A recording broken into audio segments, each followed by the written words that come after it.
আসসালামু আলাইকুম রহমতুল্লাহি ওয়া বারাকাতুহু।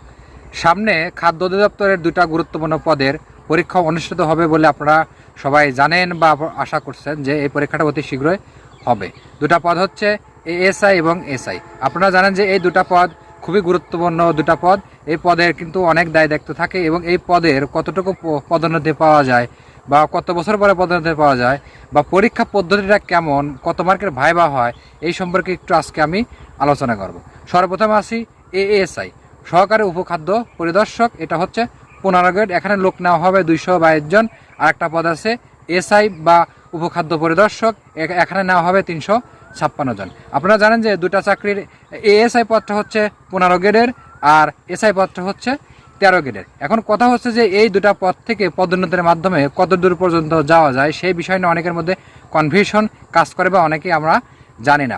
সেটা আমি খুব সুন্দরভাবে এটা জানার চেষ্টা করছি এবং তাদের আমি অফিসে গিয়েছি, বাস্তবতার প্রেক্ষাপটে আলোচনা করছি যে আসলে কত দূর পর্যন্ত যাওয়া যায় বা গেলেও কত পদোন্নতি পাওয়া যায়। এই বিষয়গুলো আমি সরাসরি তাদের থেকে জিজ্ঞাসা করছি এবং অফিস থেকে জিজ্ঞাসা করে জানতে পারছি। পাশাপাশি আমি তাদের যে নিয়োগ বিধিমালা আছে সেখান থেকেও অনেক কিছু জানতে পারছি, সেটা আমি আজকে আলোচনা করব। সর্বপ্রথমে আসি এএসআই, যেটাকে বলা হয় সহকারী উপখাদ্য পরিদর্শক 15 গ্রেড। এই পদে যখন আপনি 5 বছর চাকরি করবেন তখন একটা পদোন্নতির যোগ্যতা অর্জন করবেন, সেটা হচ্ছে এসআই পোস্টে, যেটা 13 গ্রেড। এবং এই 13 গ্রেডে চাকরি করার পরে আপনি যখন চাকরি জীবনের ওই 5 বছর আর পরে আবার 6 বছর যখন পূর্ণ হবে, টোটাল 11 বছর যখন পূর্ণ হবে, তখন আপনি ইন্সপেক্টর পদে পদোন্নতি পাবেন। এবং ইন্সপেক্টর পদে যখন আপনি 5 বছর চাকরি করবেন তখন আপনি আবার উপজেলা খাদ্য নিয়ন্ত্রক পদে পদোন্নতির একটা সুযোগ তৈরি হবে। এখন কথা হচ্ছে এটা যাওয়া যায় কিনা। এটা যাওয়া অনেক ক্ষেত্রেই সম্ভব হয় না, কারণ এএসআই থেকে সর্বোচ্চ ইন্সপেক্টর পর্যন্তই হয়েছে বলেই সবাই অফিস থেকে আমাকে বলছে, এরপরে আর তারা পদোন্নতি পায় না। এখন আসি যে এসআই পদ। এসআই পদ যেটা আছে, যেটা সাব ইন্সপেক্টর অর্থাৎ উপখাদ্য পরিদর্শক, এই পদটা 13 গ্রেডের। এখান থেকে আপনি যখন চাকরি জীবনের 6 বছর পূর্ণ করবেন তখন একটা পদোন্নতি পাওয়ার যোগ্যতা অর্জন করবেন। তখন আপনি ইন্সপেক্টর পদে পদোন্নতি পাবেন, যেটা হচ্ছে 10ম গ্রেড। এবং ওই 10ম গ্রেডে চাকরি করার পর আপনি যখন আপনার আরও 5 বছর সার্ভিস দেবেন তখন আপনি উপজেলা খাদ্য নিয়ন্ত্রক হতে পারবেন। সেটা হচ্ছে মোট পদের 67% আপনি ইন্সপেক্টর থেকে উপজেলা খাদ্য নিয়ন্ত্রক হতে পারবেন। এখন কথা হচ্ছে সাব ইন্সপেক্টর থেকে সবাই কিন্তু একযোগেই উপজেলা খাদ্য নিয়ন্ত্রক হতে পারে না বা ইন্সপেক্টর হতে পারে না। কারণ আপনারা জানেন যে যখন একজন এসআই চাকরি জীবনের 6 বছর পূর্ণ করে তখন তাদের ব্যাচের থেকে টোটাল যে শূন্যপদটা আছে তার 50% পদোন্নতি দেওয়া হয় ইন্সপেক্টর পদে, আর বাকি 50% সরাসরি নিয়োগ দেওয়া হয়।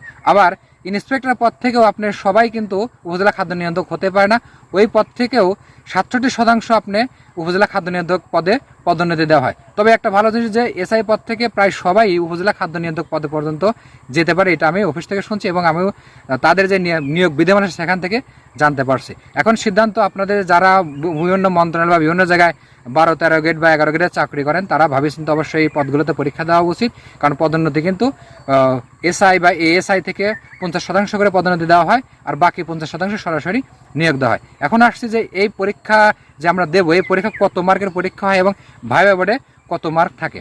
সর্বপ্রথম প্রিলিমিনারি পরীক্ষা অনুষ্ঠিত হয় এবং প্রিলিমিনারির মাধ্যমে কিন্তু সরাসরি ভাইভা পর্যন্ত যাওয়া যায়, অর্থাৎ এখানে লিখিত কোনো পরীক্ষা হয় না। টোটাল 100 মার্কের লিখিত পরীক্ষা হয়, বাংলায় 30, ইংরেজিতে 30, সাধারণ জ্ঞানে 20 এবং গণিতে 20 মার্ক থাকে। টোটাল 100 মার্কের লিখিত পরীক্ষা অনুষ্ঠিত হয়, যা প্রিলিমিনারি আকারে অর্থাৎ এমসিকিউ আকারে। এবং এখানে পাশ করার পরে আপনি ভাইভা বোর্ডের মাত্র 10 মার্কের ভাইভা নেওয়া হয়, অর্থাৎ ভাইভা বোর্ডের মার্ক থাকে মাত্র 10। অর্থাৎ যারা লিখিত পরীক্ষায় এগিয়ে থাকবেন তারাই কিন্তু চাকরি পাওয়ার দৌড়ে এগিয়ে থাকবেন। অর্থাৎ ভাইভা বোর্ডের 10 মার্কের মধ্যে কম বেশি 2-1 মার্কের পার্থক্য হতে পারে, সবচেয়ে বেশি পার্থক্যটা হবে লিখিত পরীক্ষা। অর্থাৎ 100-র মধ্যে যারা এগিয়ে থাকবেন তারাই কিন্তু চাকরি পাবেন। আর এই চাকরিগুলো অনেক ভালো চাকরি এবং সম্মানের চাকরি। আপনি বিভিন্ন সময় বিভিন্ন জায়গায় ওজারে যেতে পারবেন, পাশাপাশি মানুষকে সরাসরি সাহায্য সহযোগিতা করতে পারেন। কারণ খাদ্যর উপরেই কিন্তু বাংলাদেশ নির্ভরশীল, প্রত্যেক মানুষের কিন্তু খাদ্যর দরকার হয়, আর খাদ্য বাজারটা নিয়ন্ত্রণ হলেই কিন্তু বাংলাদেশটা শান্ত থাকে। তাই এই পদ দুটি খুব গুরুত্বপূর্ণ পদ এবং পদ থেকে পদোন্নতির সুযোগ আছে। উপজেলা খাদ্য নিয়ন্ত্রক পর্যন্ত হওয়া যায়, যেটা ফার্স্ট ক্লাস চাকরি এবং 9ম গ্রেডের চাকরি। আমরা সবাই জানেন এটা সম্মানও আছে, কারণ একজন উপজেলা প্রধান কিন্তু সব দিক থেকে তারা সম্মানের পাত্র। তাই যারা এই পদে পরীক্ষা দিতে চান তারা পরীক্ষার প্রস্তুতি নেন। 100 মার্কের লিখিত অর্থাৎ এমসিকিউ আকারে 100 মার্কের পরীক্ষা থাকবে, বাকি 10 মার্ক ভাইভা বোর্ডে থাকবে। তাই আমরা লিখিতের উপর জোর দেই, লিখিত যদি মার্কটা এগিয়ে থাকে তাহলে কিন্তু আমরা পরবর্তীতে চাকরি পাওয়া আমাদের জন্য সহজ হবে। ধন্যবাদ।